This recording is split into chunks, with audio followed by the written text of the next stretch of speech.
ओम नमः भगवते वासुदेवाय नमः। एक समय ब्रह्मा जी बोले कि हे मुनि श्रेष्ठ, आप पापों को नष्ट करने वाली तथा पुण्य और मुक्ति को देने वाली देवोत्थान या प्रबोधिनी एकादशी का महात्म्य सुनिए। भागीरथी, गंगा तथा तीर्थ, नदी, समुद्र आदि तभी फल देते हैं जब तक प्रबोधिनी एकादशी नहीं आती। कार्तिक मास की शुक्ल पक्ष की प्रबोधिनी एकादशी के व्रत का फल 1 सहस्त्र अश्वमेध यज्ञ तथा 100 राजसूय यज्ञ के फल के बराबर होता है। नारद जी ने पूछा, हे पिताजी, यह संध्या को भोजन करने से, रात्रि में भोजन करने से तथा पूरे दिन उपवास करने से क्या क्या फल मिलता है, उसे आप समझाइए। ब्रह्मा जी बोले, हे नारद, एक संध्या को भोजन करने से 1 जन्म का, रात्रि में भोजन करने से 2 जन्म का तथा पूरे दिन उपवास करने से 7 जन्म के समस्त पाप नष्ट हो जाते हैं। प्रबोधिनी एकादशी के व्रत के प्रभाव से सुमेरु पर्वत के समान कठिन पाप क्षण मात्र में ही नष्ट हो जाते हैं। अनेकों पूर्व जन्म के किए हुए बुरे कर्मों को यह प्रबोधिनी एकादशी का व्रत क्षण भर में नष्ट कर देता है। जो मनुष्य अपने स्वभाव के अनुसार इस देवोत्थान एकादशी या प्रबोधिनी एकादशी का विधि पूर्वक व्रत करते हैं, उन्हें पूर्ण फल प्राप्त होता है। हे मुनीश्वर, जो मनुष्य श्रद्धा पूर्वक थोड़ा भी पुण्य करते हैं, उनका वह पुण्य पर्वत के समान अटल हो जाता है। जो मनुष्य हृदय के अंदर ही ऐसा ध्यान करते हैं कि प्रबोधिनी एकादशी का व्रत करूंगा, उनके 100 जन्म के समस्त पाप नष्ट हो जाते हैं। जो मनुष्य प्रबोधिनी एकादशी के दिन रात्रि को जागरण करते हैं, उनकी बीती हुई तथा आने वाली 10,000 पीढ़ियां विष्णु लोक में जाकर वास करती हैं और नरक में अनेक दुखों को भोगते हुए पितृ विष्णु लोक को जाकर सुख भोगते हैं। ब्रह्म हत्या आदि महान पाप भी प्रबोधिनी एकादशी के व्रत करने से सुथल हो जाते हैं। एकादशी के दिन रात्रि को जागरण करने का फल अश्वमेध यज्ञ आदि के यज्ञों के फल के से भी अधिक होता है। समस्त तीर्थों में जाने तथा गो, स्वर्ण, भूमि आदि के दान का फल कार्तिक मास की शुक्ल पक्ष की प्रबोधिनी एकादशी के रात्रि के जागरण के फल के बराबर होता है। इस संसार में जितने भी तीर्थ हैं तथा जितने भी तीर्थों की आशा की जा सकती है, वह सब प्रबोधिनी एकादशी का व्रत करने वाले के घर में रहते ही बराबर होता है। जो मनुष्य इस एकादशी के व्रत को करता है, वह योगीवान योगी, तपस्वी तथा इंद्रियों को जीतने के वाला होता है, क्योंकि यह एकादशी भगवान विष्णु को अनंत प्रिय है। इसके व्रत के प्रभाव से कामिका, वाचिका तथा मानसिक पाप नष्ट हो जाते हैं। इस एकादशी के दिन जो भगवान की प्राप्ति के लिए दान, तप, होम, यज्ञ आदि करते हैं, उन्हें अक्षय पुण्य मिलता है। प्रबोधिनी एकादशी के दिन भगवान की पूजा करने से बाल, यौवन, वृद्ध अवस्था के समस्त पाप नष्ट हो जाते हैं। इस एकादशी की रात्रि को जागरण करने का फल चंद्र सूर्य ग्रहण के समय स्नान करने के फल के बराबर होता है। मनुष्य जन्म से लेकर जो पुण्य करता है, वह पुण्य प्रबोधिनी एकादशी व्रत के पुण्य के सामने व्यर्थ है। इसलिए हे नारद, तुमको भी विधि पूर्वक विष्णु भगवान की पूजा करनी चाहिए। जो मनुष्य कार्तिक मास में धर्मपरायण होकर अन्य व्यक्तियों को का अन्न नहीं खाते हैं, उन्हें चंद्रायण व्रत का फल मिलता है। कार्तिक मास में भगवान दान आदि से उतने प्रसन्न नहीं होते जितने कि शास्त्रों की कथा सुनने से प्रसन्न होते हैं। कार्तिक मास में जो मनुष्य भगवान की कथा को थोड़ा भी सुनते या पढ़ते हैं, उन्हें 100 गाय के दान के बराबर फल मिलता है।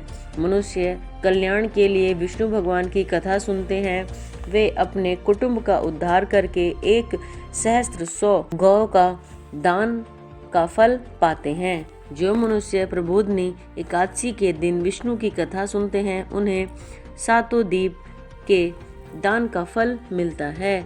जो विष्णु की भक्ति पूर्वक कथा सुनते हैं तथा कथा पढ़ने वाले ब्राह्मण को यथाचित पूजा करते हैं तथा उसे संतुष्ट करते हैं, वे उत्तम लोक को जाते हैं। इस पर नारद जी बोले, हे ब्रह्मा जी, आप एकादशी के व्रत का विधान कहिए और कैसे व्रत करने से कौन सा पुण्य मिलता है वह भी समझाइए।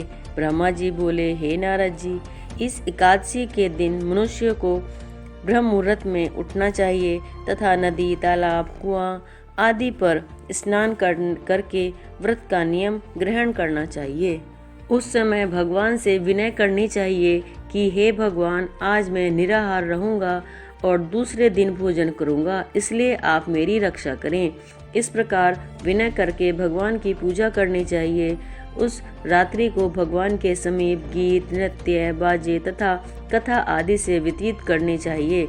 प्रबोधनी एकादशी के दिन कृपणता को त्याग कर बहुत से पुण्य, पुष्प, फल, अगर, धूप आदि से भगवान की आराधना करनी चाहिए।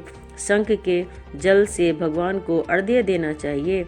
इसका समस्त तीर्थ दान आदि के से करोड़ों गुना फल अधिक मिलता है। जो मनुष्य पुष्प से भगवान की पूजा करते हैं तथा उनके सामने इंद्र भी हाथ जोड़ते हैं। कार्तिक मास में जो बेल पत्र से भगवान की पूजा करते हैं, उन्हें अंत में मुक्ति मिलती है। कार्तिक मास में जो मनुष्य तुलसी जी से भगवान की पूजा करते हैं, उसके 10,000 जन्म के समस्त पाप नष्ट हो जाते हैं। जो मनुष्य इस मास में श्री तुलसी जी के दर्शन करते हैं या छूते हैं या ध्यान करते हैं या रोपण अथवा सेवा करते हैं, वे 1000 कोटि युग तक भगवान के घर में रहते हैं। समस्त मनोकामनाओं को पूरा करने वाले भगवान कुटुंब पुष्प को देखकर अत्यंत प्रसन्न होते हैं। यदि कदम पुष्प से पूजा की जाए तो यमराज के दुखों को नहीं पाते हैं। जो गुलाब के पुष्प से भगवान की पूजा करते हैं, उन्हें मुक्ति मिलती है। जो मनुष्य बकुल और अशोक के फूल से भगवान की पूजा करते हैं, वे अनंत काल तक शोक से रहित रहते हैं। जो मनुष्य विष्णु भगवान की सफेद और लाल कनेर के फूलों से पूजा करते हैं, उन पर भगवान की अत्यंत कृपा रहती है। जो मनुष्य विष्णु भगवान की दुर्वा दल से पूजा करते हैं, वे पूजा के फल से 100 गुना फल अधिक पाते हैं। जो भगवान की समी पत्र से पूजा करते हैं, वह भयानक यमराज के मार्ग को सरलता से पार कर लेते हैं। जो मनुष्य चंपक पुष्प से भगवान की पूजा करते हैं, वे आवागमन के चक्र से छूट जाते हैं। जो मनुष्य स्वर्ण का बना हुआ केतकी पुष्प भगवान को चढ़ाते हैं, उन्हें करोड़ों जन्म के पाप नष्ट हो जाते हैं। जो मनुष्य भगवान के पीले और रक्त वर्ण कमल के सुगंधित पुष्पों से पूजा करते हैं, उन्हें श्वेत दीप में स्थान मिलता है। इस प्रकार रात्रि में भगवान की पूजा करके प्रातः काल शुद्ध जल की नदी में स्नान करना चाहिए। स्नान करने के पश्चात भगवान की पूजा करनी चाहिए। इसके बाद पूर्ति के लिए ब्राह्मणों को भोजन कराना चाहिए तथा दक्षिणा देकर मीठे वाक्यों द्वारा सभा करनी चाहिए। इसके उपरांत भोजन, गौ और दक्षिणा से गुरु की पूजा करनी चाहिए। ब्राह्मणों को बहुत सी दक्षिणा देकर नियम को छोड़ना चाहिए। ब्राह्मणों को यथाशक्ति दक्षिणा देनी चाहिए। जिस ब्राह्मण को रात्रि में भोजन करावें, उसे स्वर्ण सहित बैल दान करना चाहिए। जो मनुष्य यात्रा करते हैं, उन्हें दही तथा शहद दान करना चाहिए। जो मनुष्य फल की आशा करते हैं, उन्हें फल का दान करना चाहिए। तेल की जगह घी और घी की जगह दूध और अन्नों में चावल दान करना चाहिए। जो मनुष्य इस व्रत में भूमि शयन करते हैं, उन्हें सब वस्तुओं सहित सैया दान करनी चाहिए। जो मौन धारण करते हैं, उन्हें स्वर्ण सहित तिल दान करना चाहिए। जो मनुष्य बालों को धारण करते हैं, उन्हें दर्पण दान करना चाहिए। जो मनुष्य कार्तिक मास में पानह धारण नहीं करते हैं, उन्हें उपानह दान करना चाहिए।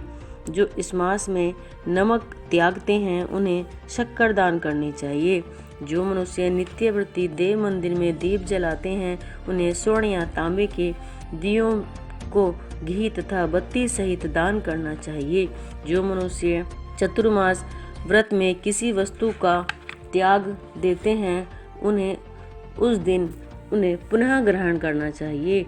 जो मनुष्य प्रबोधनी एकादशी के दिन विधि पूर्वक व्रत करते हैं उन्हें अत्यंत सुख मिलता है और अंत में स्वर्ग को जाते हैं। जो मनुष्य चतुर्मास व्रत को बिना किसी विघ्न के पूरा करते हैं उन्हें दोबारा जन्म नहीं लेना पड़ता। जिन मनुष्यों का व्रत खंडित हो जाता है वह नरक को जाते हैं। जो मनुष्य इस एकादशी का महात्म्य सुनता या पढ़ता है उन्हें अनेक गोदान का फल मिलता है। ओम नमः भगवते वासुदेवाय नमः।